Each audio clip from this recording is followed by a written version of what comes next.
Tinker Shy. Tinker. Tinker.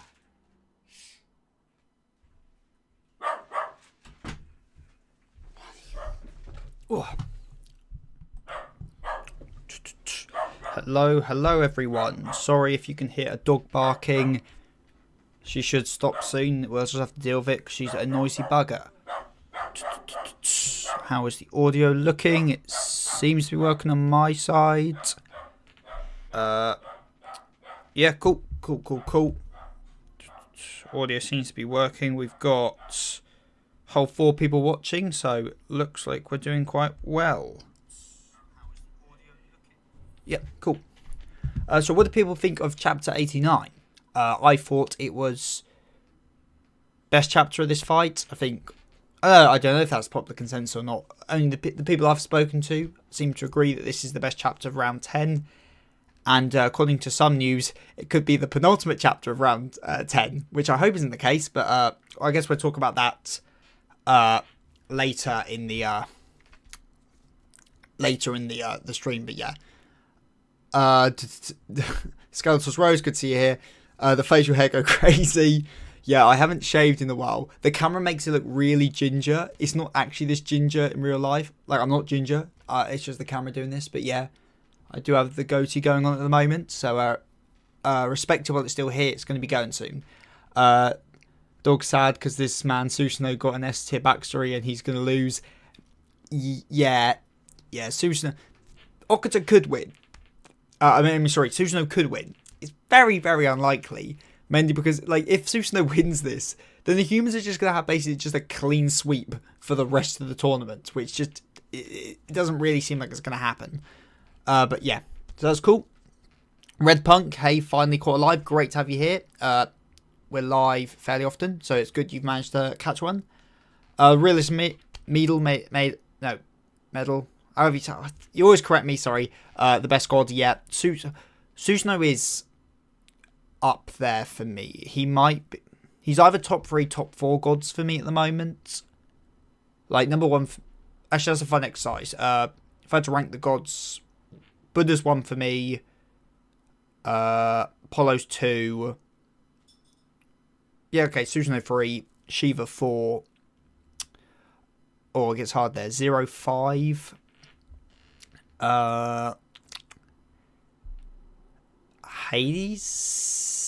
Hades 6, Heracles 7,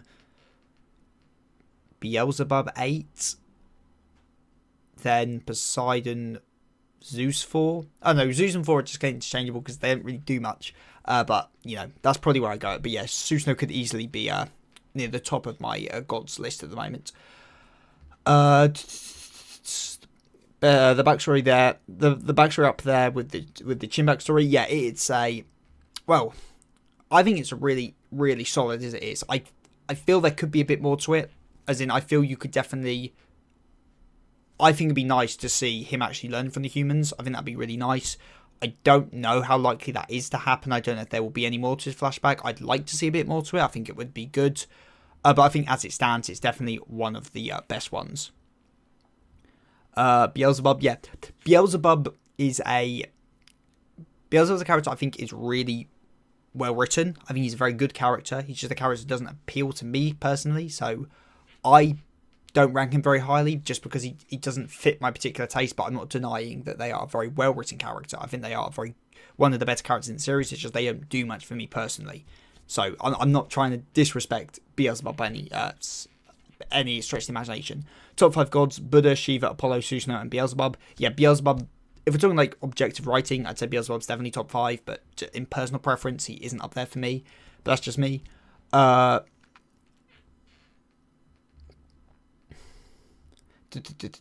Suspiciously linked. Hello, welcome to stream. Skeletor's Rose, good point out. Got to point out your Amaterasu portrayal in Sephiroth was interesting, and lo and behold, what happens in this chapter. Yeah, it's a very different portrayal of Amaterasu, though I must say, I think the general consensus I've seen is that people aren't blown away by Amaterasu or Tsukiyomi's designs, and although I definitely agree, Tsukiyomi's design is just, it's kind of ass. Like it's It's design. I love Amaterasu's design. Amaterasu's design is like potentially top 10 designs in the series for me, which I feel a lot of people wouldn't agree with, but I love Beelzebub Amaterasu's design. I don't know what it's about it, but like I love that design. I think it's an absolutely stellar design. But yeah, gotta get the Amaterasu love out there, because they might, what is it? They're either the first or second female character with the most lines in the series, which really says a lot. Actually, no, actually, no, that's absolute bollocks. No, I heard someone saying this, and I've just realised that is absolute nonsense, because Brunhild and Gol exist. Brunhild and Gol obviously have the most speaking lines of any female characters. Obviously. I don't know why I forgot about them. Yeah, that's true. Yeah, all that shit about Aphrodite and Amaterasu fighting for the most lines despite barely being in it is actually bogus. So yeah, absolute nonsense. AMV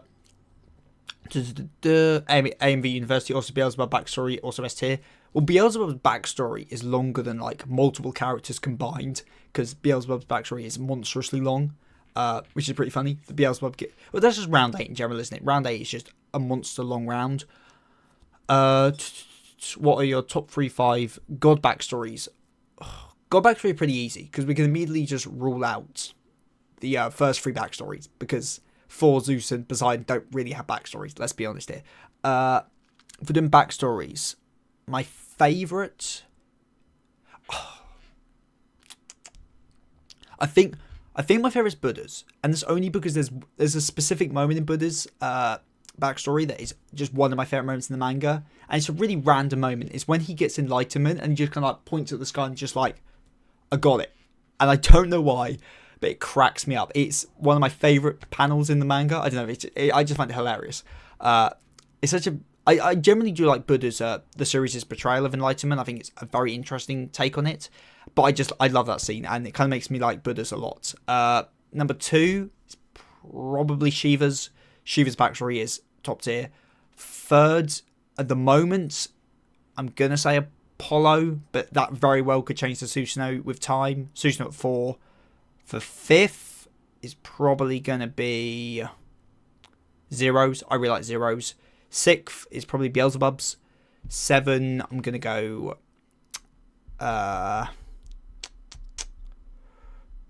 7, probably Hades.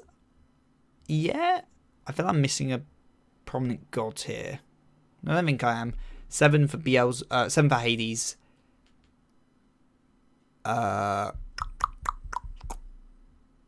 8 for Poseidon. No, 8 for Heracles.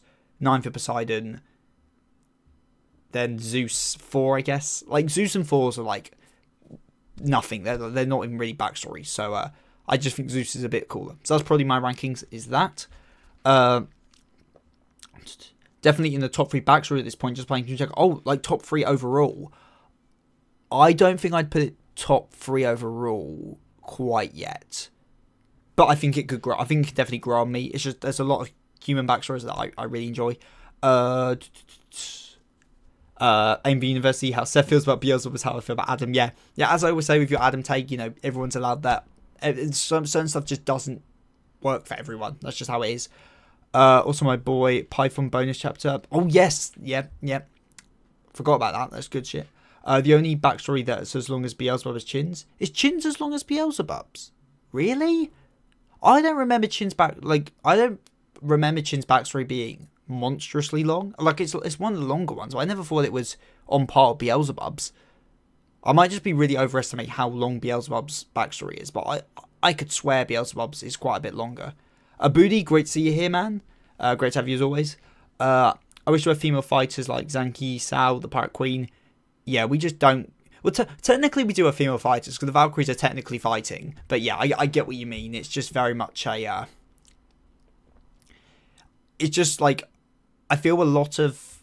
It's not even just manga, because I feel a lot of storytellers, when it comes to like fighting stuff, they just don't throw women into it. It's like in One Piece, like, with the exception of Big Mom and maybe Boa, like top 30 strongest characters in the verse, there's no other women, because it's just not a thing. Oda doesn't like writing women. It's the same like anytime a woman fights in One Piece, it's usually against another woman. It's that subconscious, like, you can call it misogyny or sexism, whatever you want, but it's that subconscious bias that the women should be fighting.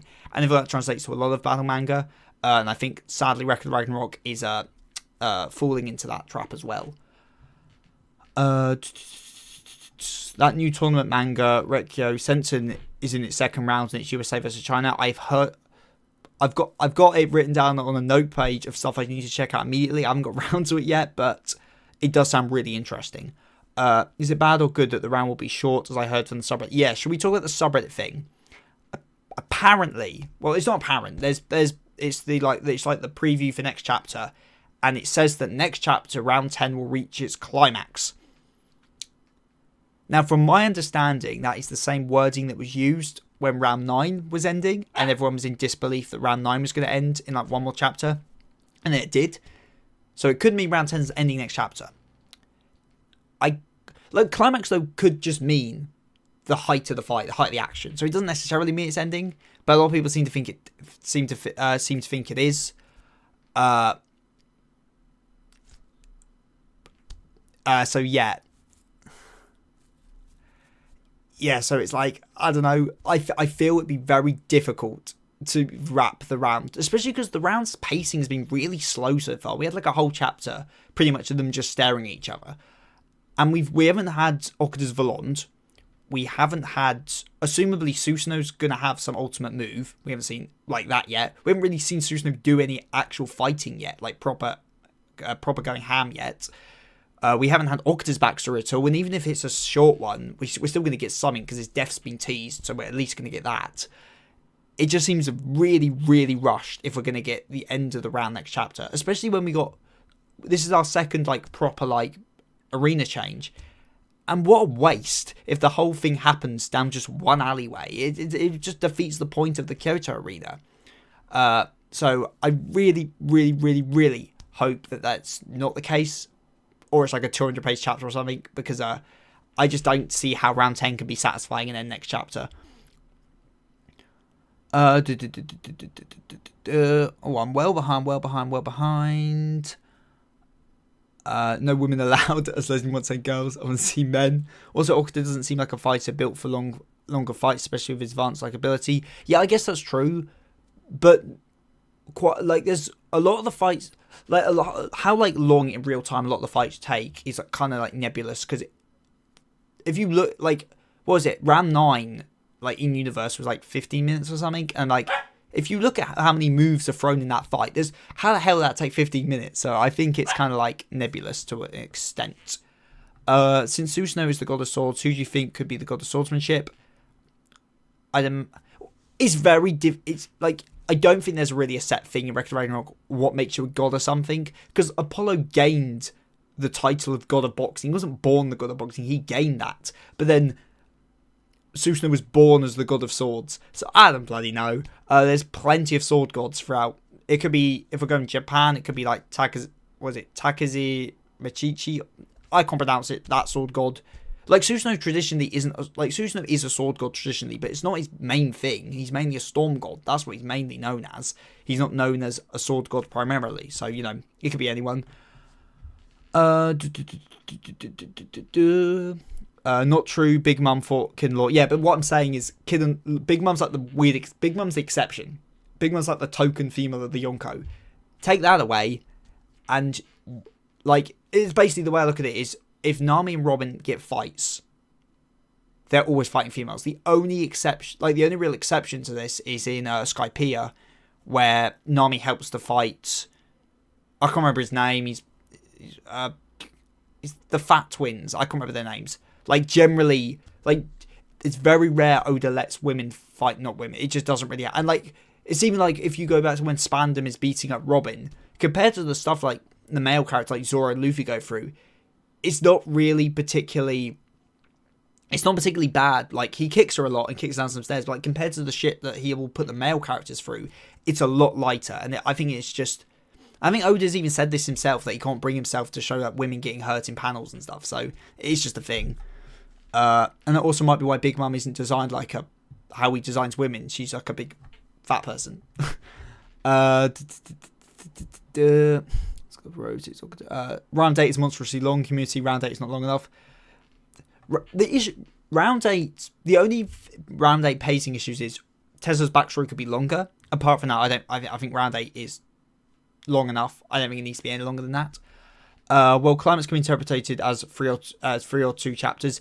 Yeah, it could, but my understanding is the word they use to describe it being the climax of the chapter is exactly the same way they worded it for round 9, and then the next chapter was the end of round 9. So I'm being optimistic too that it doesn't mean next chapter, but you know.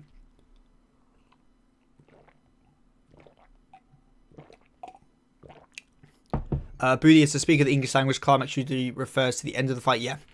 Please no, I don't want to end too. Yeah, if it is ending like round 9 ending short, people have been going, oh, it's the end of the manga. The manga's pacing is speeding up. They're trying to finish the manga in like a year or some shit like that. And I was like, I've always been defending of round 9 could be a bit longer, but I don't think round 9 needed to be any longer to tell the story it needs to tell. I think round 9 is satisfying as it is. Sure, you could give a bit more back and forth. You could maybe flesh out Apollo's backstory a bit more.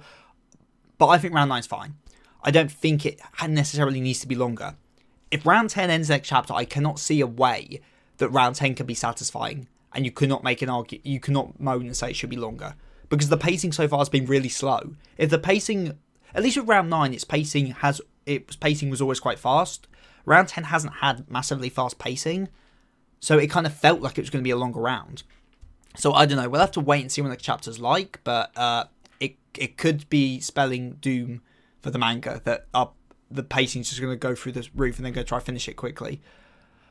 What do you think? Will this fight be a tie or a W for Okuta? I think Okuta will win this. I don't think. I'm pretty confident on that.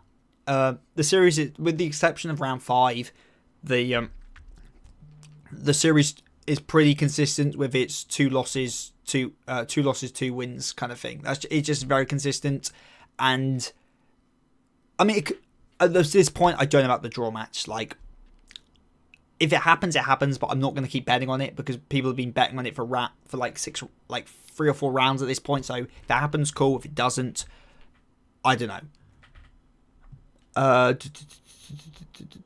That said, I wouldn't mind a draw. A draw would be fun. But at the same time, death seems to be a really big part of Okuta's motivation here. So it kind of feels like someone is going to have to die in this fight. Just from a thematics point of view. I hope it drags on for longer. So do I. Please, can it not? Yeah, please don't let this chat to be let this fight be short. Yeah, it'll be a travesty if it is short, but there's nothing we can do about it. Susanoo is built different. Susanoo's the annoying thing is, like, I want it because Susanoo was born perfect. Basically, the way he was described being born perfect, very, very similar to how it's worded with Poseidon. So I kind of want Susanoo to be stronger than Poseidon, just to hammer home the idea that because he strived to better himself after strength, that he becomes stronger. I think if he's still weaker than Poseidon, it kind of makes his decision to keep improving a bit weak. But then, at the same time, if that happens, then that's going to massively upscale Okuta. And I don't know if the story necessarily wants to portray Okuta as an absolute powerhouse. So I don't know. But I would quite like if they portrayed Susanoo as like one of the strongest gods. But I don't know. I don't know if it'll happen. I love how he learned from humans. Imagine Poseidon found out. Poseidon would be livid. Unless Poseidon used 80-day flood. Oda practiced chivalry. Put respect on that. Sanji was chivalrous pre-time skip. Sanji post-time skip's a simp. I'll just put it that way. But chivalry's a lot of it depends on your personal preference and views of stuff. It's just how things are. Oda is weak. He should learn from Hiroshima. Oda practice. By the way, I'm joking. Which power ranking would current Susanoo and Okuta be right now? I have no idea because they haven't done much fighting, which is why ending next chapter's mad. Like, they haven't done anything really. The only like real feats we have that compare to any characters is you can make the argument Okuta's faster than Poseidon based on, you know, he moves, he disappears and there's no after images. When Poseidon moves, there is after images, and Ares can perceive the movement of Poseidon. He can't for Okuta. I don't think that was intended. I don't think that's a solid argument, but that's about the only thing you really have to scale these guys to anybody else. So I don't know. Sasaki's probably stronger than Okuta. We can say that much, I guess. A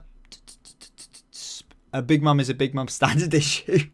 Pacing feels like nothing is happening until too much chapters. Yeah, pacing's like, but I enjoy the pacing. I think the pacing's been fine this round because it's been nice and calm. But if they're just gonna ramp it up next chapter, then it just kind of feels you could have put a lot more into the previous chapters this round, especially when like a whole last chapter was a whole chapter of just exposition. So it's like you can't just take away from round 10 with big lore jumps and then just immediately wrap round 10 up. It's a bit shit.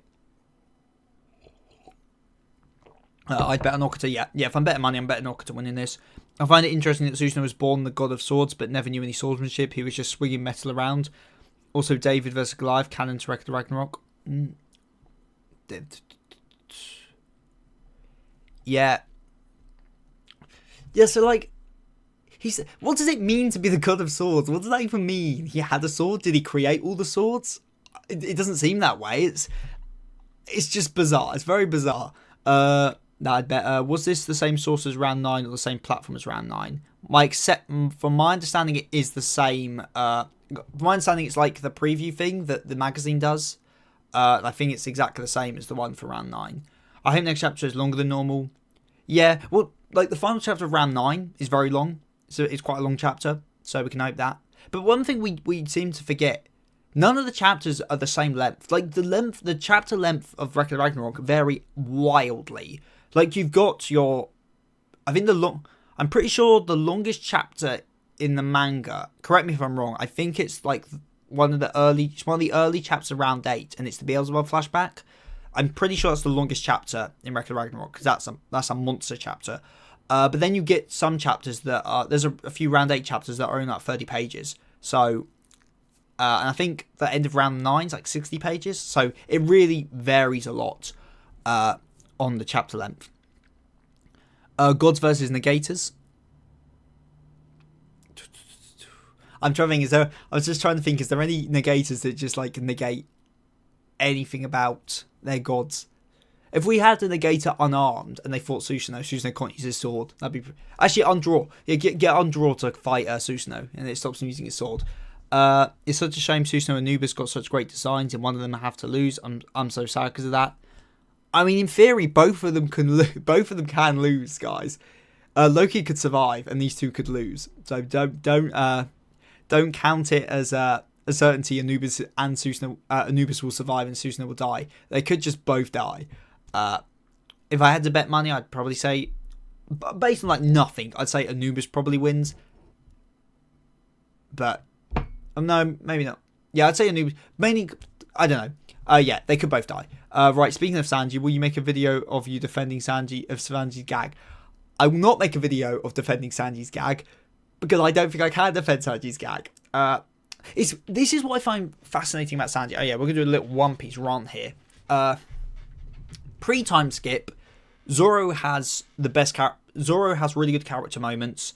Sanji doesn't. Like, Sanji has good moments, but Sanji's moments pre-time skip are more just badass moments. They're more like just conventionally cool moments. They don't say much about his character.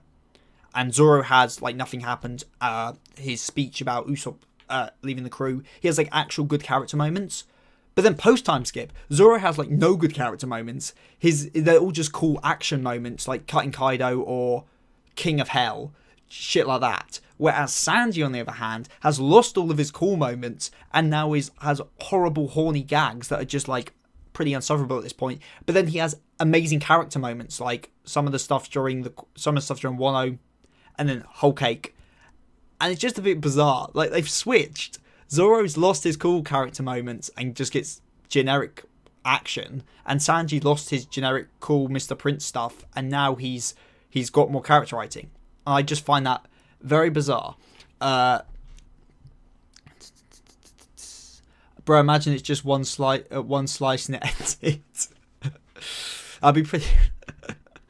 Sanji is one of the few simps in manga that you can get me to respect, and I love, for example, respect and love. For example, Todo I love. Sanji, take away the. the fact when Sanji almost died due to a nosebleed is when, like, for me, the goes with the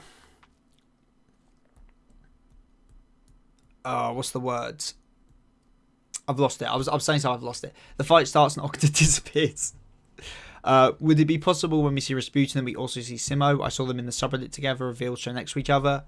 We could. They seem to be revealing characters like a lot at the moment. Like obviously we got Anubis and Susanoo's revealed in the same chapter. It wouldn't surprise me. Personally, I'd rather they didn't, just because the moment, like basically, because actually, if Rasputin's revealed first, it doesn't really matter. But as soon as we get Rasputin's design, that's every design revealed at that point, and it just takes away a bit of mystery and discussion. I think there's a lot more fun discussion when we don't know anything about the characters. But yeah, we could see them together. Susanoo is the number one Zanpakuto creator. Maybe the God of Swords was the friends we made along the way. Nice, I'm a sword. Lady user. Undead Unluck is so peak. Undead Unluck is absolute peak. I'm glad the Undead Unluck videos on the channel they're not doing horrible. They're doing fine, which is good because I want to make more of them. No, forget Loki. Anubis is a Chad. Yeah, I don't want Loki to win necessarily. I'm just saying it's possible. Especially because, like, in Myth, Loki is instrumental in Ragnarok, so I assume he'll be somewhat relevant to whatever the ending in the manga is. The King of Hell speech goes with the theme of the King fight. What do you mean?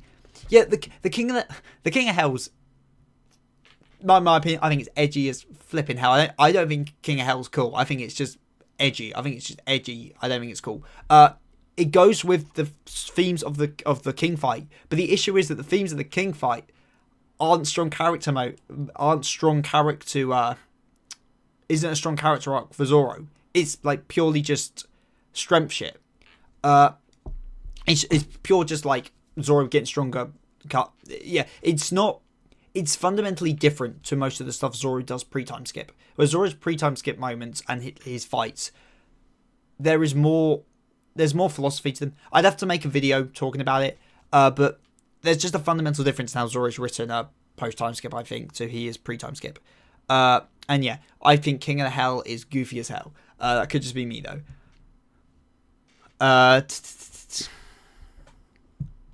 Plus, also, what the hell is King of Hell? Is King of Hell a mode? Is it just something he says? What the hell's up with the white flames? Are those white flames his sword? Is that Conquerors? If it is, why was he using Conquerors against Lucci and then not ending the fight and then keep fighting him for a lot of chapters? Like, I don't know.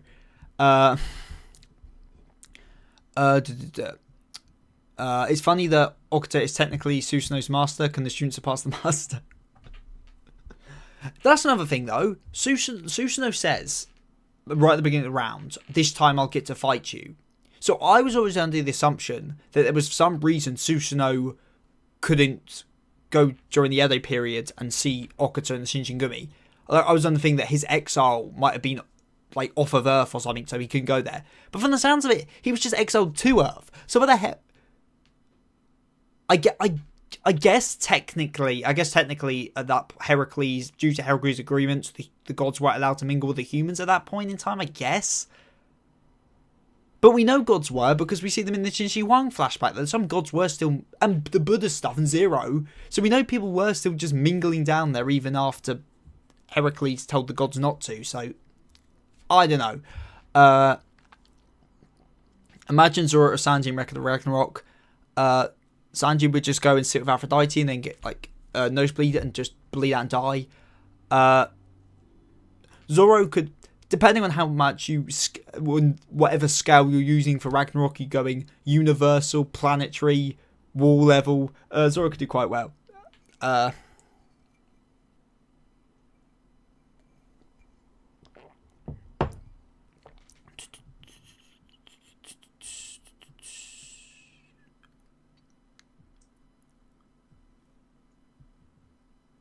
Where I'm up to. Is it confirmed in universe that the Kentucky and Odin will fight because of the one? Is it confirmed in universe that Kentucky and Odin will fight because of the one panel? I don't think it's confirmed. I think it makes it a lot more likely. For me, it just comes down to like who is realistically going to fight Odin. I don't think it's him. I just don't think it's Simo. I think Simo's a bit like Leonidas, where the fandom has bigged him up a little bit.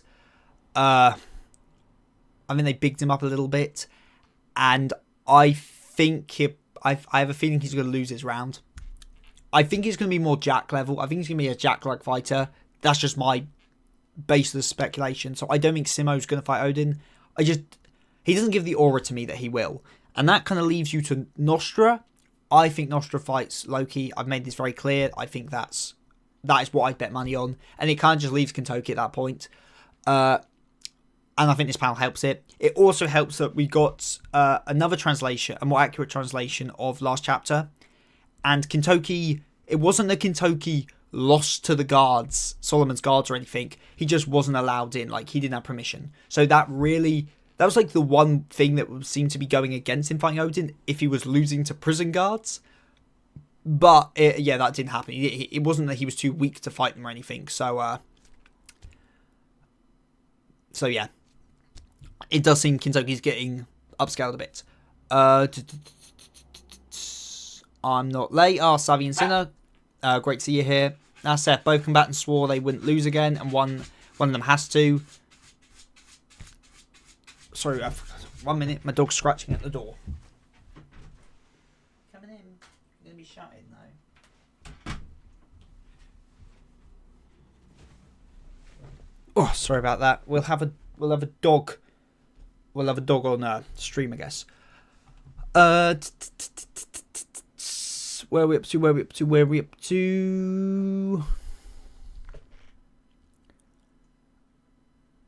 I want Kentucky versus Odin so badly. So do I. I want Kentucky in the final round. Everyone knows my love for Kentucky at this point. Because he'll have Gol as his Valond. And Gol will be the Shimizu Valkyrie. It'll be great. I'm honestly hoping the climax means for chapter 91. I'm huffing the copium. I am huffing it too, man. I really don't want it to happen.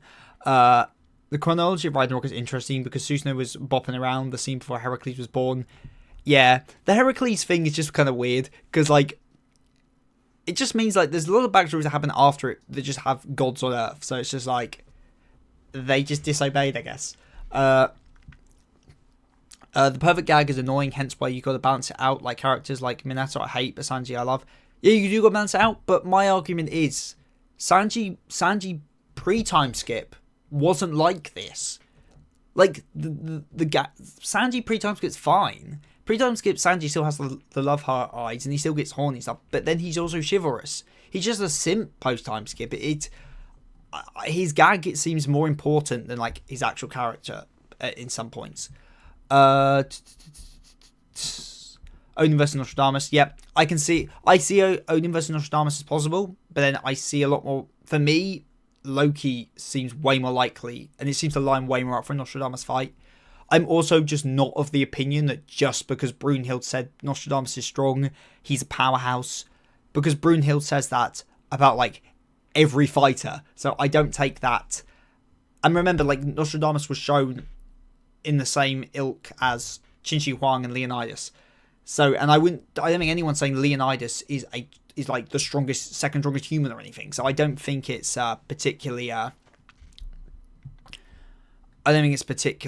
what's it called? I've lost my words, but yeah, you got what I mean. Claydar Master, great to see you here. If Simo loses his round, I'm going to write a spike pic of him one-shotting Odin. I think Simo might lose. Like, at this point, only one more human's in theory going to lose their match. Or is it two? Is it one or two humans that are going to lose their match? I'm just trying to work out numbers. I think it might be Simo. I can see Nostradamus losing as well. Nostradamus losing seems somewhat... I think ideally, if we had the draw match, I'd have it be Nostradamus, but, you know. Where are we up to? Imagine if the gods... Kentucky or Siegfried could be possible. I really don't know how Siegfried's going to play into this. I'm just waiting to see at this point. Is that dog on the chest of the drawer? Oh, for God. Tinker, what are you doing up there? Come on. Don't go up there. Oh, bloody dog. Imagine the gods lost the first round, how mad the gods would be. The gods would be absolutely livid in round 1. They were livid in round 3, to be honest with you. Oma versus Lolong alternate universe. Round 10 climax theory. It's a Hujin situation with Okuta being replaced by someone like Shusen Doji. No. No. No, okay, no, actually, no. We'll change. This way we don't say, if we want to get rid of the draw match and everyone fights, we do this, but it's Kintoki. Kintoki comes in and replaces Okuta. So it's an all Japan fight. I live and hate that, but it's the copium. Yeah, most likely Pantheons just do their own thing. It makes sense that the Pantheons may chat to each other. Yeah, but Heracles made Zeus promise, and Zeus is the chief of all the gods. He's the head of all the gods at this point. So all the gods had to listen to him. So, I don't know. What if chapter 90 ends in a fake out like with Zeus? I've lost this. Where's it gone? Like with Zeus in round 2? Could be. Yeah, that's good. That's a good copium. Whole Cake Island. Is that in reference to anything? I don't know. Update for Ragnarok. I haven't done much. I've just had a really busy last few weeks. Like, there's not going to be a video next week. I haven't had time to even get normal uploads ready. I've just been really, really busy. So I've got the bullet points done for all the rounds. I keep adding stuff to round 6 though. Round 6 shaping up to be really, really, really cool. Though round 4 is a bit bare bones at the moment. And round 5 is looking pretty good too. But round 6 I'm very excited to do. I might do a poll on the channel, but I'm not sure if I should release, like with the first video, and I did 3 rounds in one. I don't know if to keep doing them in batches of 3 or because that will take a while, or I could just release them one at a time, and from now on just do 1 video per round. It'd make it quicker for them to come out, I guess. But I just have to see what people want to see. Izanagi and Amaterasu is canon to Record of Ragnarok, finally more lesser known gods, but it seems like we won't be getting Izanagi's design. It's weird Izanagi's design was obscured, mainly because Amaterasu's and Tsukiyomi's were as well, and then we got them later on. So maybe we could see Izanagi in the crowd or something. I don't know. How the hell the creation myth works in Record of Ragnarok, I have no bloody clue. What's this dog got? This dog is an absolute menace. Yeah, because it's weird because Adam was the first human, but then there's a panel which implies that then they say that let's evolve another species, and there's a full-on panel of showing like Australopithecus or one of our ancestors. So who bloody knows how evolution works in universe? And then we have Izanagi, who's a creator god, and then Shiva, who's also described as a creator god in story. So who bloody knows? I agree Oda's going too far with the gags, hence why I don't like it. I don't like Usopp if a character is just a gag. I don't like Usopp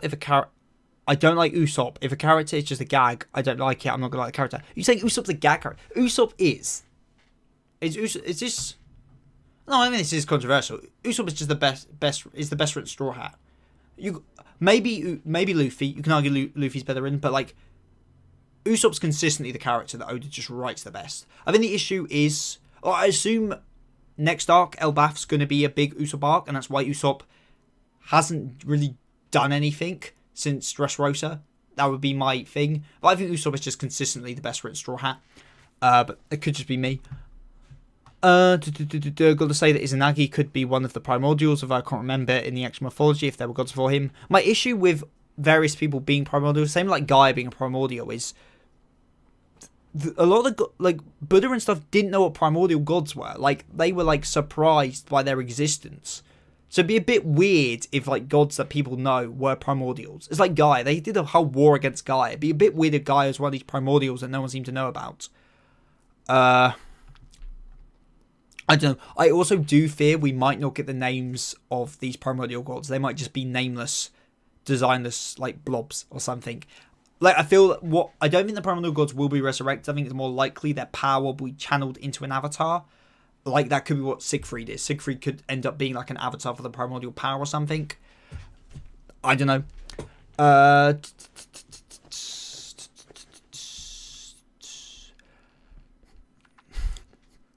Anubis versus Simo. That's what I think round 11 will be. Very well could be. I'm just giving them predicting at this point, like when stuff's gonna happen, because with the exception of Odin's probably the final round, it's really hard to say when certain gods will fight. But Anubis really wants to fight at this point, so it makes sense he'd be next. Though at the same time, Shiva really wanted to fight in round 2, and then he just let Poseidon fight in round 3, and then let Heracles fight in round 4. So, you know. Where are we up to? Back to Sunil. So is Brunhild hyping the fighters up with the world's... So is Brunhild hyping the fighter up with the world's strongest rebel, etc., and strongest swordsman? Yeah, Brunhild's just a hype woman. She just hypes people up, I guess. Nostradamus versus Loki, Battle of Crossdressers. Exact. Well, that's like one of my big things. Their introductory scenes are identical. Like they're literally identical. They both just cross-dressing as people. Like, although I guess Loki's not cross-dressing. They're both just disguised as people. They have the exact same introductions, and that's got to be on purpose. No, but we saw that Brunhild also overestimated Leonidas because she was extremely surprised that he lost, even more so than any other fights. What we've worked out is Brunhild doesn't know anything. Brunhild's an idiot. Like, she genuinely is an idiot. She really is. I didn't hear your opinion on Shoot and Doji taking over Okuta's fight. I don't think it's going to happen. I really don't. It would be very funny. I'd like it. Shoot and Doji is just a very fun person who could come in. What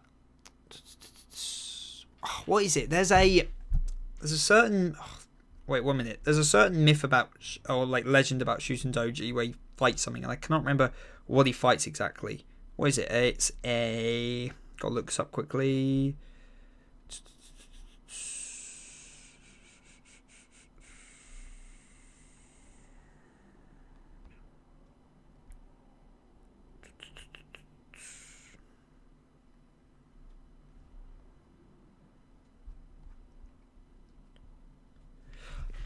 I can't find it. I can't find what I was thinking of. There's one, sorry. Husho Doji, he's like this demon ox, this Oni general guy from Japanese mythology. I think there's some historical stuff that says he was a real samurai or something.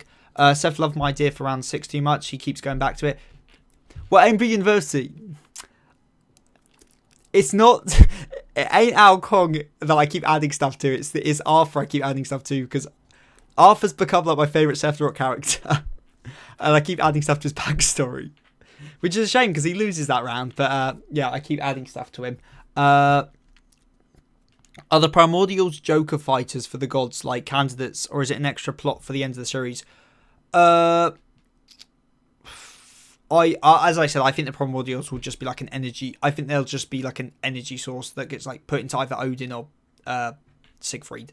I don't think them as actual characters will show up unless we do get an end war after the tournament, and in that case I can't see them being like actual fighters that we end up the humans and the gods team up to fight. I just don't know if that's gonna happen. Do it around per video. It does seem to be okay, cool. That means I've got to get down and right round 4, then great. So far they haven't missed with the Japanese god designs. My favourite design is still the female gods who helped Susanoo create his swords. Oh, what I can't remember her name, the blacksmithing god. Yeah, she had a peak design. Maybe Izanagi got burned by Kokozuki when he chopped him up. Possibly. I don't know how much they're going to delve on Izanagi as a character, to be honest. Shiva's a creator. God in Ragnarok. Who did he create?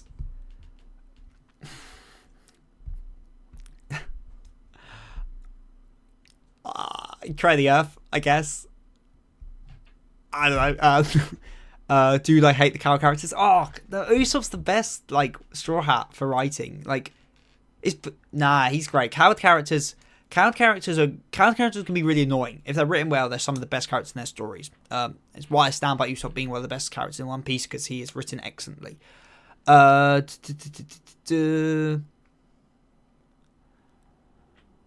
It'd be funny if Izanagi was the final round and Odin gets chopped.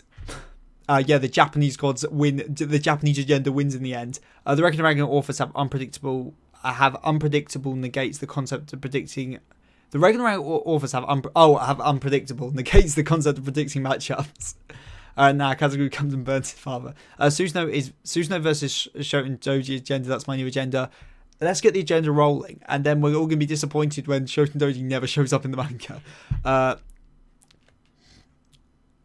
Would that be a good ability if Nostradamus have shape-shifting abilities or occult abilities, like with cards, like the star sign? I don't think Nostradamus has shape-shifting. I think it's just disguises. I think it was just a disguise, and I have a feeling it won't factor into the match in the same way I don't think half of Loki's powers will factor into the match. Because Loki can fly and stuff, and I guarantee he won't be flying in the match, even though he is always flying. He could. Regular abilities generally are nowhere near as cool as we often think they are. Sorry, 1 minute. Where's this dog gone? What are you doing? Oh, for God's sake.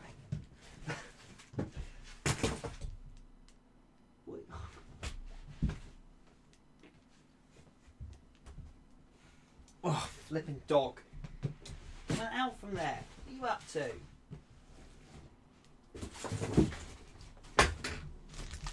Oh my God. On this dog, this bloody dog right now, she's chewing everything. She was under the bed chewing something. I don't know what she was chewing, but she was chewing something. Bloody dog. Fortune telling Nostradamus is sick.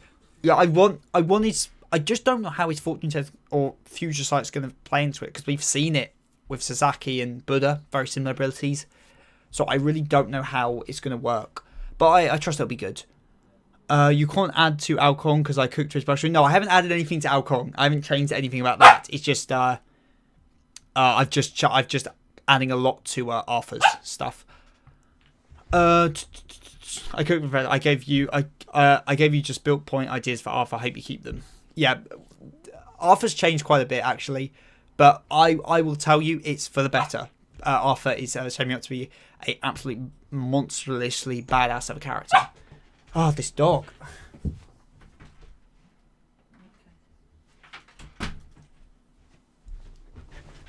Oh, this dog, I tell you, this bloody dog.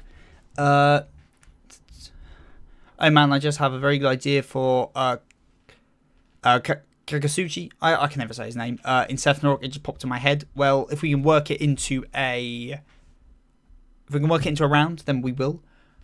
No, I'm not gonna lie. I'm imagining Shushin Doji as a dual wielder between a Kanabo and Katana, and this raw heft. Imagine drunk people. What the Shushin Doji agenda's come out absolutely nowhere, and I respect it. The dog is a hungry boy. She's a hungry girl, actually. But yeah, she is. Play your dog. You cannot have my dog. My dog is a very cute dog, and I want her myself. Seth's dog versus Cerberus Battle of the Dogs. My dog would lose. My dog's a pussy. She's dumb as a sack of bricks, and she's a pussy. She's a very dumb dog. So it's Kagasuchi versus Flamma the Fire God, who fighting for the freedom, and Flamma the Gladiator for refused freedom. It could be cool. We've upgraded from letting the cat out to letting the dog out. Yeah, the cat. Wait, which way do I need to go? The cat's being nice and sleeping and not asking to go out, but the dog is being a pain. No, at least keep the theme of earned ego versus privileged ego, please, Seth. The privileged ego thing. The privileged ego thing is still incorporated. Just basically in the same way that, like, you're just gonna have to wait and see how I cook. I'm sorry, I'm not changing it. Arthur's way too cool at this point to cook. But yeah, the pride thing is still integral to Arthur's character, but it's more so that you just have to wait and see how I cook. You just have to wait and see how I've cooked. I love what I've done to Arthur. You guys are not changing that. Arthur's my boy, even if he ends up losing the round. He's my boy. If Rasputin would fight, he would only have infinite regen, or is hard to kill when he fights right. I kind of feel like Rasputin might. I was always really on board with him having immortality or something. I'm starting to think he doesn't have it. I think he's just a charlatan. I think he'll fake it and make you think he has it, but I don't think he. I think it should be really durable. I don't think he'll actually be like immortal of regen. Which I reckon the Ragnarok character is the biggest fraud? I think it's Poseidon. It isn't Leo, despite what people will say it is. I don't think it is Poseidon, because Poseidon is really strong. Like, I downplay Poseidon a lot. I think Poseidon's overrated, but I still think Poseidon's very, very strong. Biggest fraud is probably. I don't think anyone's a fraud. But if I had to say a fraud, Zeus. I think Zeus is a goddamn fraud. Strongest god, getting beaten up for most of the match. Absolute fucking clown. I made Arthur that for I made Arthur that for theme of the fight, Seth. You better cook on and comfy, man. Trust me, Envy, you're gonna like Arthur more than like Alcon by the time round 6 is out. Remember how this stream is about chapter 89. To be fair, Wesley, when do we ever talk about the chapters like in the streams? It never happened. We always we talk for them for about like 5 minutes. Do I make a 3 different shooting rounds with TLDR theme for the agenda? Shooting Doji agenda is where it's at. If I get another unskippable ad, I'm gonna lose it. I turned the ad. I don't know why ad showing on live streams. That's not a thing. What, I don't know why YouTube's doing this. Put an ad blocker on. You have my permission. Ad block the shit out of my channel. Get those unskippables out of here. Brunhild would hype your dog up and say she's the strongest dog in the history of the species. Yeah, Brunhild would put my dog out to fight Cerberus, and my dog would get cooked. I've seen you show up for him to see how he compares Arthur to Chin. Yeah, I could have that. Yeah, we need to have more people like showing up early to, spectate shit. Leonidas being a fraud is just copium, which is why I don't want Timo to lose. It still kind of pisses me off that the 3 Greek gods don't use their abilities we expect. Maybe I can sort of understand Zeus not using lightning right after fall, but Poseidon not using water abilities. For Poseidon, I don't mind it because it's in fitting. Poseidon not using water is fitting to his character because him choosing not to use divine abilities as a human, I think it actually works. I can't use that, but it's like every god. None of the gods use their powers. Susano's a storm god. He's got no storm powers though. Even Thor barely has lightning powers. If we're being honest here, like the best we've got is Shiva with his fire, or Apollo with his light bow. But like even so, also did anyone notice that it never calls Amaterasu the sun god? That's pretty fun because obviously Apollo is as well. Hajun is fraudulent. Oh yeah, Hajun's a fraud. I forgot about that. That's true. Yeah. Do we get another Chinchi Huang situation like main character energy? Would it fit Kintoki, where the fight could be one-sided? Maybe. I don't know, because I feel Kintoki's going to be final fighter, and I don't know if we need that kind of energy in the final round, but it could be. It's based on what we've seen of Kintoki so far, I'd say it's definitely possible. Shooting Doji versus Nemesis, round of Retribution. Shooting Doji versus Poseidon, round of Ego. Shooting Doji versus Susanoo, God Made Man versus God Slayer. God's sake. Shooting Doji is gonna do a clean sweep through Ragnarok. Oh, also have Saladin show up since he fought an English king. Yeah, I get. Yeah, okay. We'll have half the human roster spectating the glory of King Arthur. That's impossible for me to like Arthur more. Because Ao Kong is my son. It's based off a character I made myself. Also got that blue lock love in him. Nah, trust me. Arthur's going to be cooking on this one. Although, I can't remember. Who was it? Wait. Oh, wait. I need to go back up a bit. It was in a previous comment. I'm not going to find it now, am I? Oh, where is it? There's a certain comment I need to double check here. I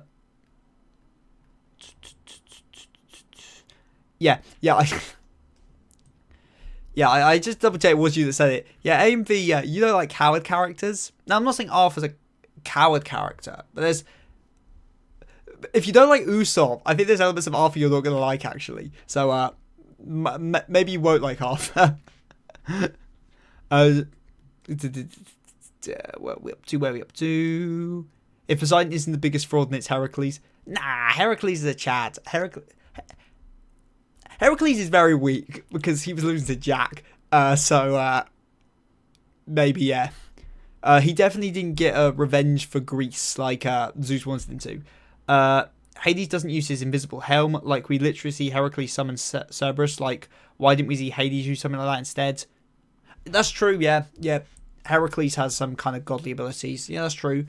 I don't know why Hades didn't do it. The thing is, the invisible helm doesn't really fit with how Hades is portrayed. It's in, like, Hades, very thematically, because of the kind of character Hades is, Hades attacks straight in uses straightforward attacks, always angry in the front, stuff like that. Him attacking with sneak attacks from an invisible helmet kind of goes against his characterization. But yeah, it is like his most like iconic piece of equipment, so it is a bit of a shame he doesn't have it. Anime Master helping me to push my Heracles as a fraud agenda. I'm not gonna lie, as much as I love Ares, I feel like he's a fraud. Like, memeing aside, he ain't even got anything on the newly powered Heracles. Oh, Ares is memes aside, Ares is a fraud. Ares is an absolute fraud. But Ares is very funny. Imagine Rasputin during dying in his fight, only to reveal he was still alive while in Valhalla, and only now is there a soul like the rest of the combatants. That'd be fucking hilarious. What's the theme right now in the current fight, and what could be the future themes? Currently it's between a few. Susanoo's appreciation for skill and overcoming strength differences with like effort changes a lot about how I previously perceived the themes. What I think I need to see is what Okuta's reason for swinging a sword, because we know Susanoo's now. That's what the themes are really going to hinge on, is the differences between those two philosophies. And I don't know what Okuta's is yet, because all Okuta's done is cut people. And we know he grew up fighting with instinct and stuff, so maybe... I really don't know. See, what would make sense is that Susanoo was born the strongest, and then learnt the value of effort. I know the opposite, Okuta's born weak and learned strength through not efforts, but that's just that's just weird, doesn't make any sense. So at the moment I'm I'm not lost, but like I want to see Okuta's motive, because once I know that, I think it'll be pretty clear what the themes are, because generally the themes of the round basically come down to the two philosophies of the fighters and how they differ and how they're the same. It's very like round 3, for example, one of them was born the strongest and doesn't value effort. One of them was born weak and values effort. Like, they're quite obvious parallels there. Round 7, Qin Shi Huang, Hades, both born as kings, both treated as kings, both care for the people below them. So they're very similar in all respects. Then the one difference is Hades is chained by the fact that he is nothing but a big brother, the leader. He can't be himself. Qin Shi Huang can be himself. That's the big difference between the two. That's generally how these rounds work, because you have one clear difference between them. And I just don't know what that is between Okuta and Susanoo quite yet. But next chapter we should hopefully know. What are your thoughts on the recent reveal in JJK? I don't know if anyone here's up to date with JJK, so I won't say what it specifically is. I won't spoil it. I am generally liking a lot of the big reveals currently in JJK.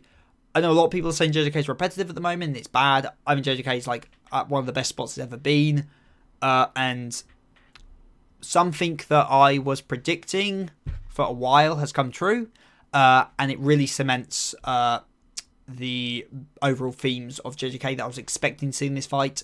So I'm quite impressed. I'm quite impressed with JJK at the moment. It's hitting all the points that I expected it to hit, and I quite like that.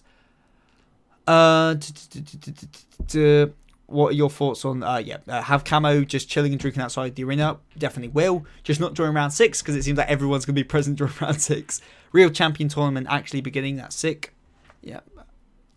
I'm looking forward to that. I spent 2 months making Alcon character man. Heck, I came up half his story when I suggested him in stream. Yeah, you've put the most effort into. I'd say you probably put the most effort into a backstory for character. Julius is fighting for D4, also known as Deadly Death Dead Dark.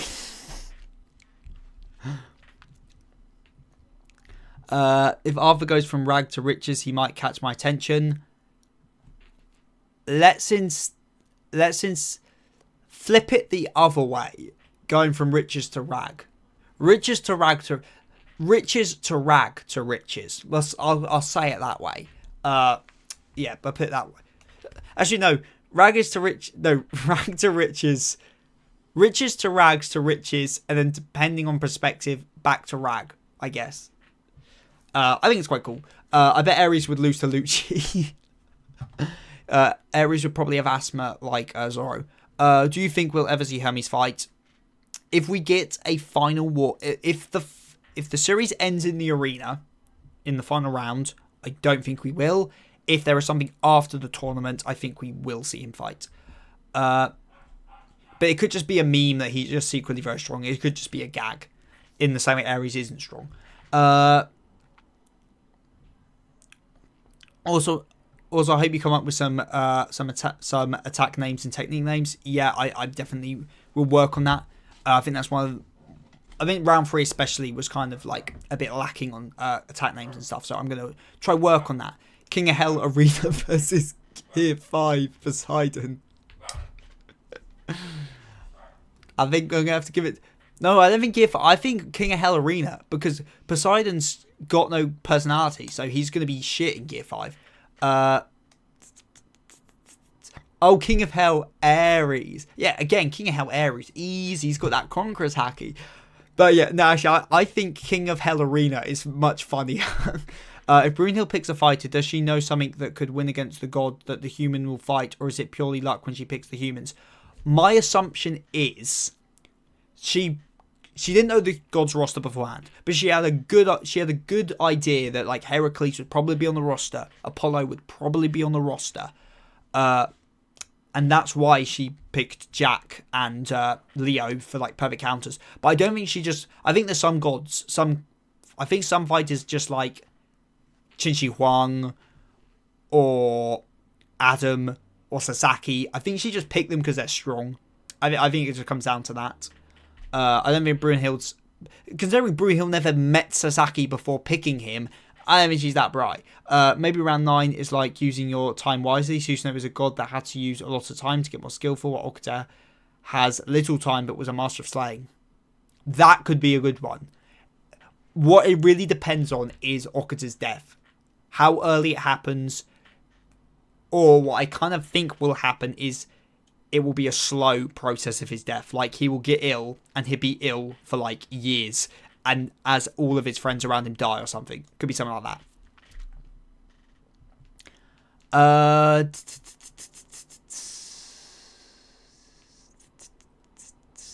Where are we up to? Like for his few for Ali, the smoking Dempsey, the rush from Manila, and like here's a few for Ali, the smoking Dempsey. Already got rush from Manila. Haven't thought of that. Singer could be obvious classic.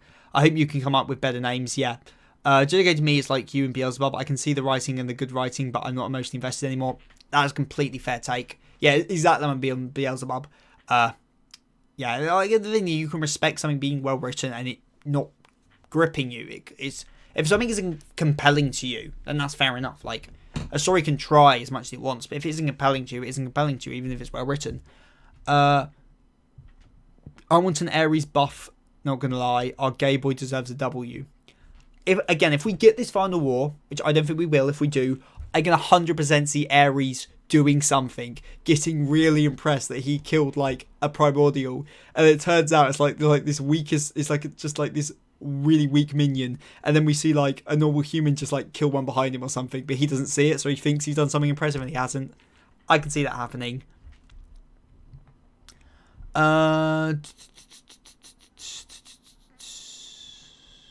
Hermes stocks hinge on the ending of the manga. Yeah, it's true. Your lack of faith is disturbing. Apologies for silence. I was engaging on a Reddit fan roster. I feel like the Reddit has like a new fan roster like every day. It's insane. Apollo definitely clapped Ares' body up to the match. The booty not safe for work segment incoming. God damn. Just waiting for my sidekick Corey G to turn up. I deleted that last Apollo message. Why? Gojo vs Apollo would have the biggest OnlyFans.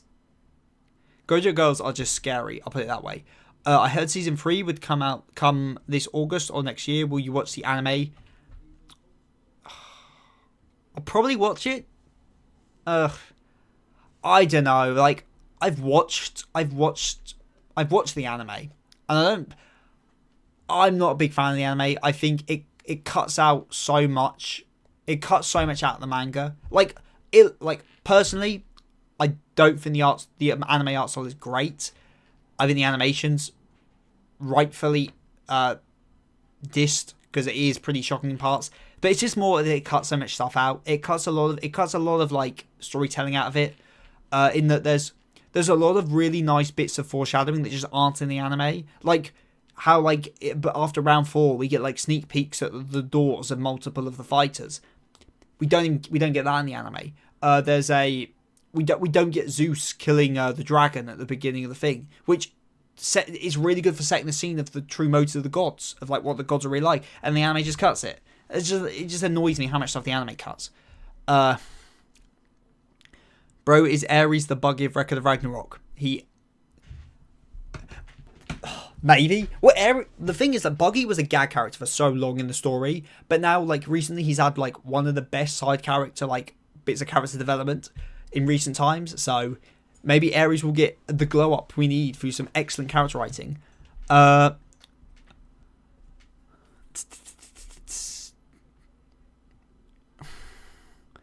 Do you think Izanagi is going to be a primordial god? No, I don't think so. I think the primordial gods are like proper ancient. I don't think Izanagi. I think Izanagi is just a normal ass god. Abudi reminds me of someone I know. Also have Tsukiyomi take a powerful blow and have him hallucinate Ali as a butterfly. When dodging then that's a winner, that idea I love that. God getting power up through transformation, Rasputin powers up, Rasputin starts playing.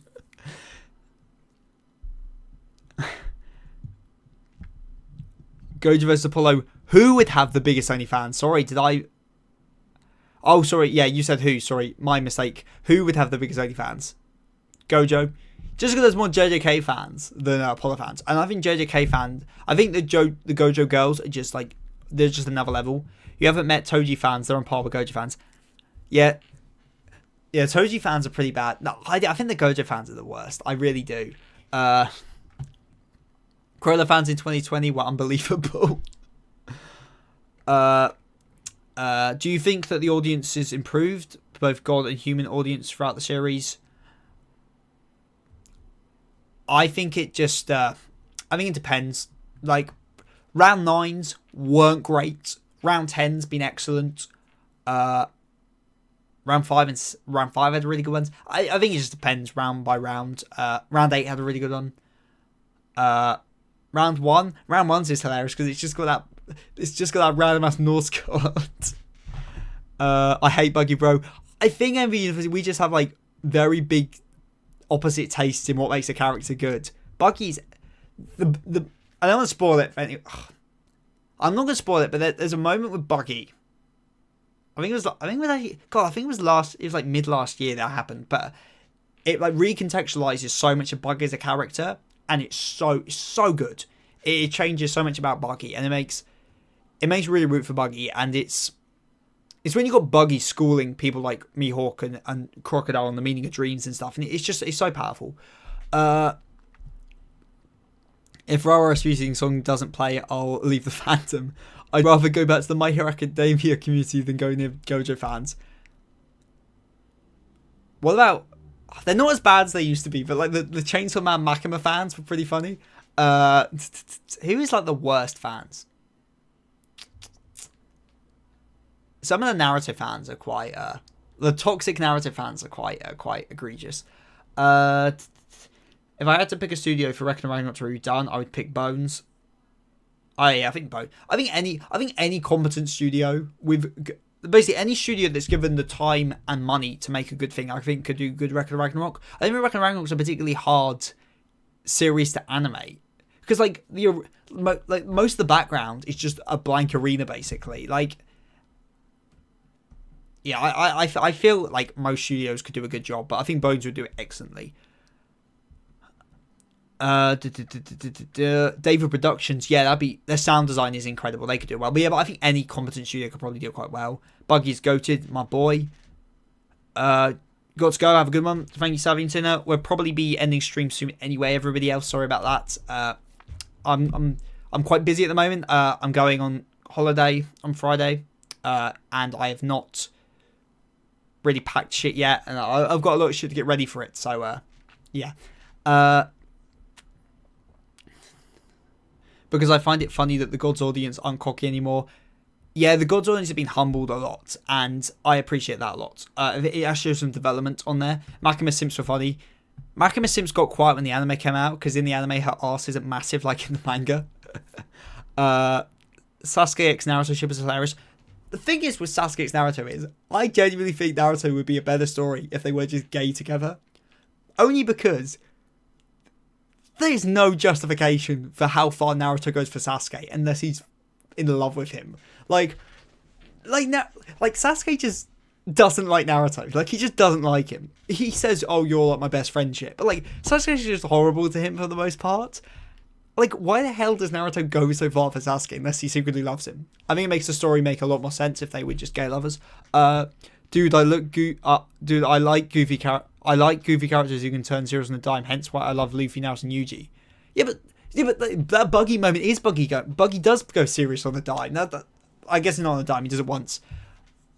I don't know. For me, I can find like Luffy, like Luffy, Naruto, and Yuji are all characters that I like because of their mainly because I think they're really well written characters. But like, yeah, them being, a character doesn't need to be serious for me to enjoy them. Basically, but I think we just have quite polar opposite tastes in characters.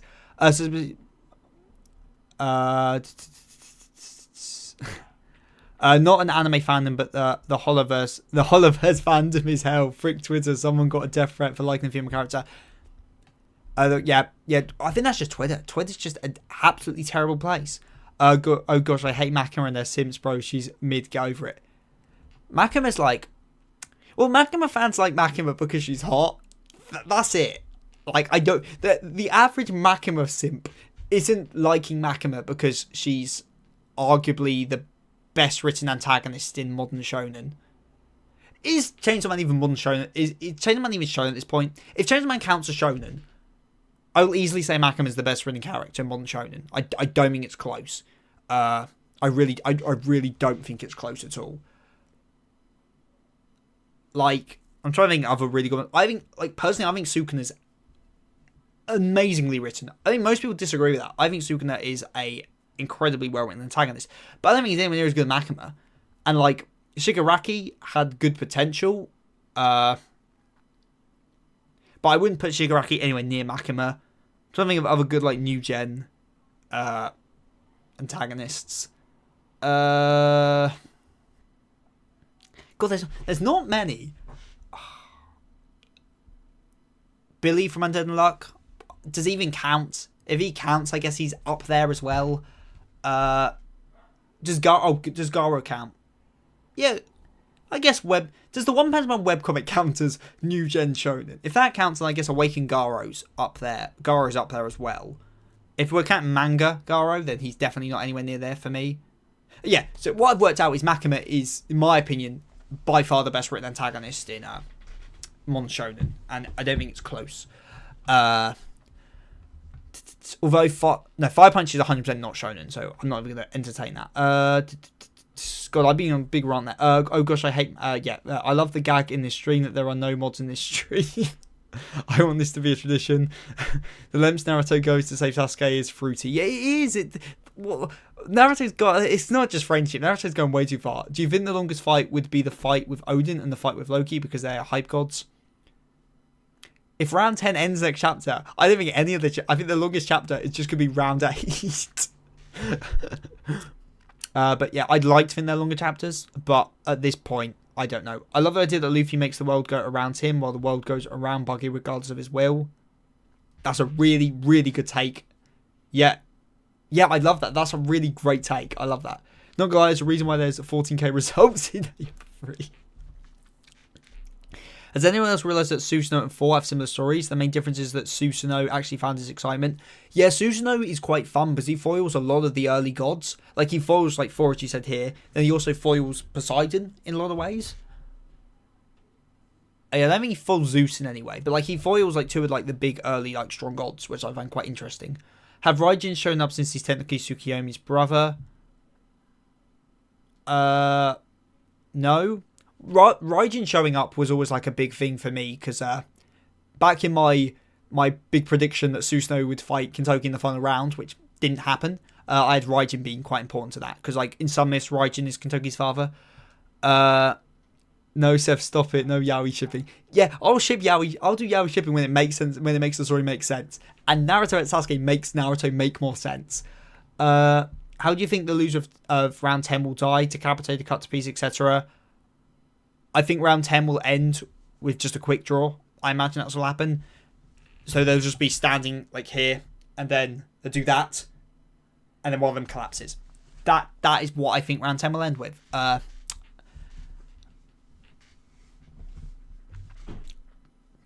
Yeah, that's how I think it'll happen.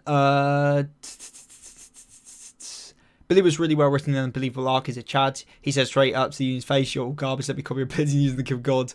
The way Billy tells of I'm ruined is still my favourite character moment, and then like, yeah, Billy, it's just I don't know if I want to count Billy, like, because Billy is an antagonist, but like he's not an antagonist in the same way like Sukuna and Makima are antagonists. So I don't know if I want to hold him in that kind of league of a character, but like he's really well written. Makima's a good villain, I won't disagree, and Sukuna and Dabi up there for me as a villain. Dabi's a better villain than Shiggy in All For One. I agree, All For One's not a great villain. I like Darby's another character where I think Darby's well written. They just don't appeal to me at all. Personally, I still think Shiggy's a better written character than Dabi. I think Toga's really well written as well. Shiggy just kind of like, it still annoys me. Like, in my opinion, All For One and Bloody All Might should have been out the story ages ago. I think they dragged the story down a bit for me. But yeah, My Hero's finally seems to be ending, because like My Hero's been seeing me like it's going to be ending for like 2 years now, so it's mad that it actually seems to be ending. Makima is an S tier. Yep, she is. I'm curious if Chainsaw Man Part 2's ultimate villain is going to be as good as... I'm curious if like Chainsaw Man's ever going to have an antagonist as good as Makima, because Makima, like, I think Fujimoto definitely can write better antagonists than Makima. I'm not saying that it's beyond his ability. I just find it hard to imagine him writing a character better than Makima within the story of Chainsaw Man. That said, I've got a Chainsaw Man video. I really doubt it'll be out next week. It'll probably be the week after, but I got a really good Chainsaw Man video coming out soon on a narrative device used frequently throughout Part 2 that I think is going to be really fun. Speaking of Ruin, he has the ability to be one of the most compelling villains written in a long time. Oh, I think Ruin has... I think Ruin has a lot of potential. I'm so excited to see where he goes in the story. But yeah, he definitely could be. Is Anami show up in the darkness for round 4? Okay, cool. Yeah, not that much written. Round 4's not actually been written yet. It's been bullet pointed, so that's fine. Depending on how Tezuka writes his backstory. Yeah, I have faith though. My Hero Academia ending would be a bad thing. The fandom would find other fandoms, and that's terrifying. Yeah. I don't know what they'd move on to.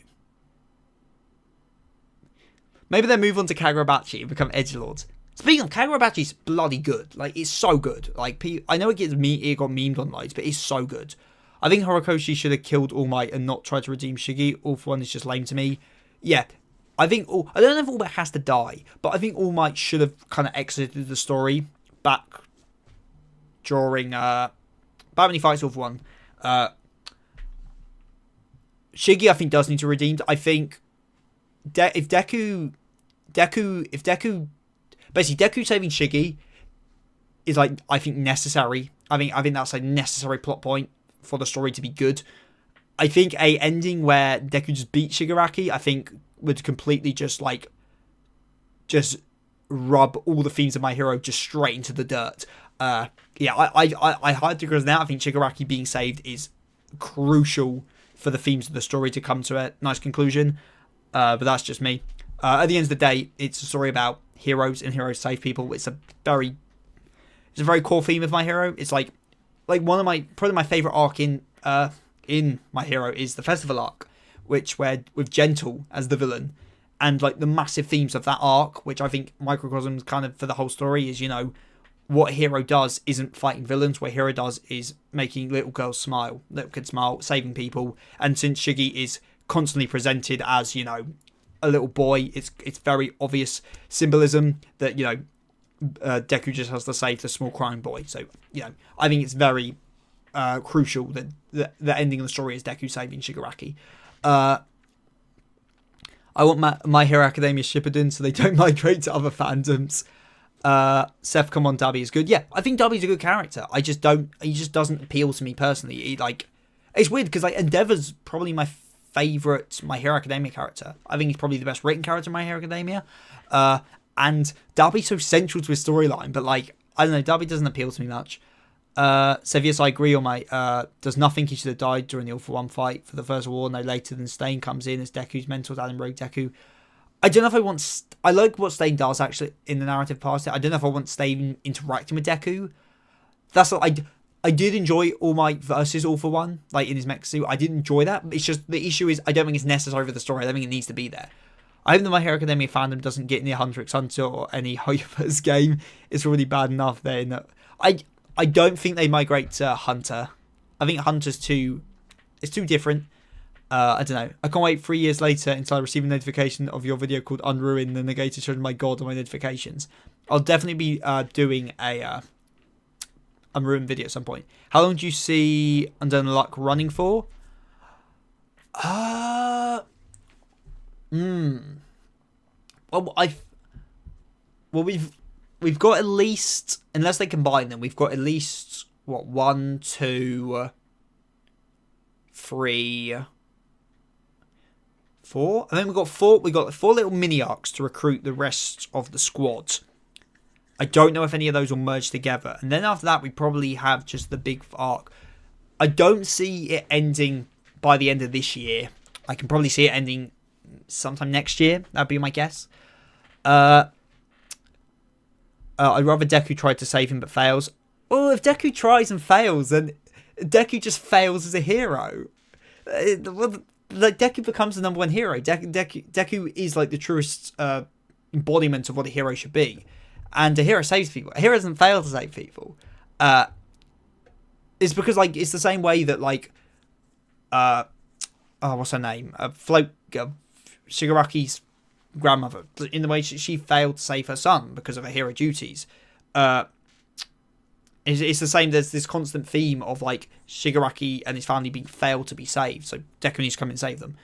Have Izanami cheering for Tsukiyomi. Be silent since she doesn't like to be noticed, and despite her quiet cheering, have him hear her and be confused. And when he wins, he tries to thank her. Yeah, we can add that in. When you remember Rasputin is Russia's greatest love machine and realise Rasputin's waiting room might just be his personal horny jail. But she did spits back to the underwear. Yeah, that could be nice. I hope it's revealed that Ares was pretending to be an idiot and he was actually the main villain of the series, trying to become a primordial god. Or, even better, he is the primordial god. He's the primordial god. He's already the primordial god. Not gonna lie, I went from Hunter x Hunter, Tokyo Ghoul, to villainous rom-coms. Never about the My Hero Academia migrating anywhere. Yeah, but I guess the difference is that, like, I'm talking, like, mainly because, like, the whole, I don't know, maybe the My Hero fandom. Does the My Hero fandom read other manga? No, they'll go to Boruto. They'll go over to Boruto. Say what you will about Boruto. Does anyone here read Boruto? What's people's opinions on Two Blue Vortex? I think it's better than previous Boruto. I don't think Boruto is well written. I don't think it's particularly well written, personally. But I'm curious if anyone here reads Boruto and what their opinion is of it. Don't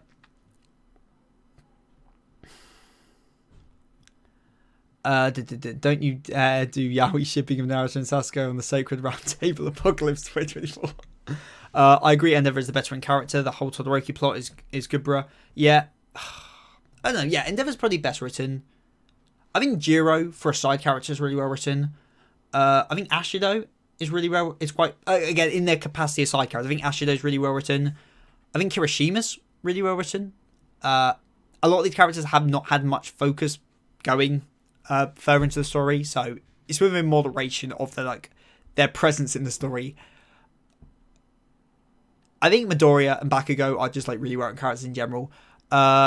Shigaraki, I think, is a really well written character. I think All Might's a really well written character up until like season 3, and then past that, I just kind of feel he doesn't really be doing shit.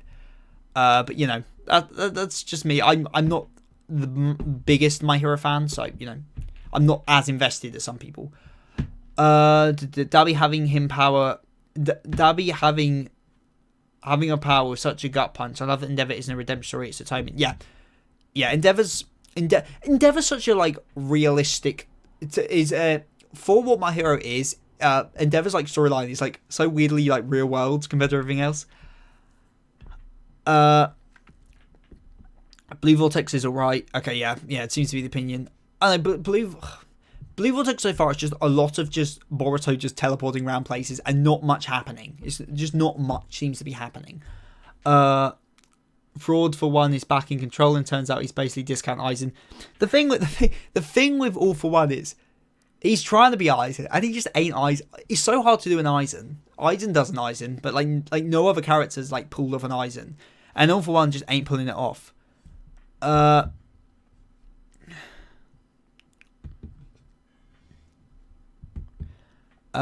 about Naruto Yaoi, there's no reason for this universe to exist. Boruto's existence is redundant in series, that's my opinion. I guess my thing about Boruto is just trying to be a continuation of Naruto. That's the problem. It's not trying to be its own thing. It's just it's just kind of dregs of Naruto. I don't know, it's just, it doesn't do anything. Also, it just kind of the fact that they're still child soldiers running around, it just kind of defeats whatever the hell Naruto was trying to achieve by becoming Hokage. I just find that quite funny. We're probably going to have to end stream in a minute, so get your last few questions, comments in. To be fair, after season 3, he's retired. Yeah, he's retired, but he's retired, but he's still doing shit in the story. It's just shit just doesn't need to be there. He doesn't need to be getting in mech suits and stuff. How about Tsukiyomi deep down is actually a mama's boy? Can do. Again, we haven't got much for Tsukiyomi. We can do that. No one is going to do another Aizen. Yeah, Aizen is Aizen. The issue is with Aizen, though, is the Aizen reveal doesn't work anymore because anyone watching Bleach for the first time probably knows who Aizen is, and because he's so well known as one of this great shonen villain. So it's quite funny. I will say this: Horikoshi seemed to wanted a grey morality story, hence Stain, but seems to pull the plug on the plan. The story seems to suffer from it. I think the story has always been. My issue with the thing. I think the story's always been pretty black and white on its morality and its thing.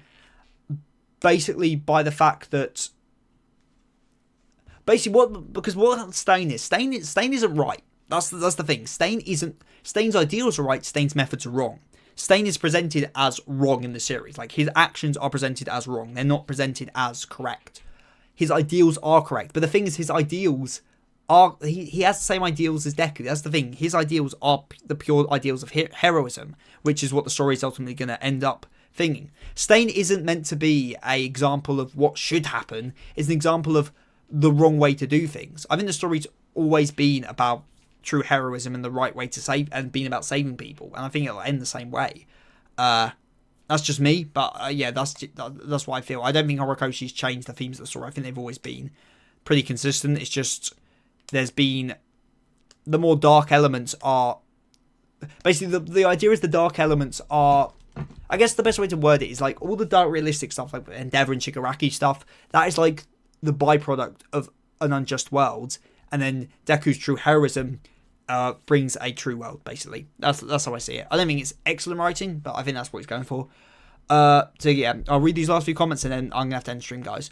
Boruto should have been the descendant of Boruto should have been a descendant of Naruto. Do you mean shouldn't? Because he already is a descendant of Naruto. Imagine if the Ragnarok was the friends we made along the way. I'm sad that isn't the last comment. That'd be a great comment to end stream on. But Star Strike It Rich is one of the most underrated mangas I've ever read. It's amazing and so charming. It genuinely is.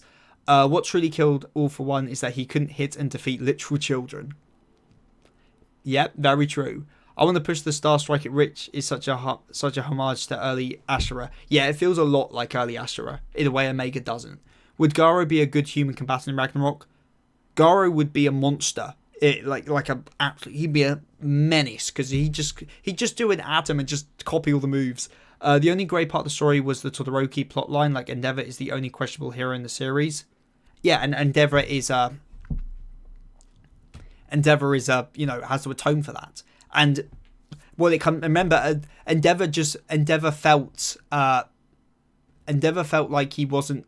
Remember, Endeavor looked up to All Might probably more than any other hero because he realized the differences, but he realized the true heroism that he couldn't possess. So I think, I knew about the Aizen reveal before watching Bleach, but it still surprised me to some extent. Well, I knew about Aizen before being the villain, but it kind of it surprised me almost that I was like, this guy's the main villain. But Descendants infers way in the future, like great grandson. Does it?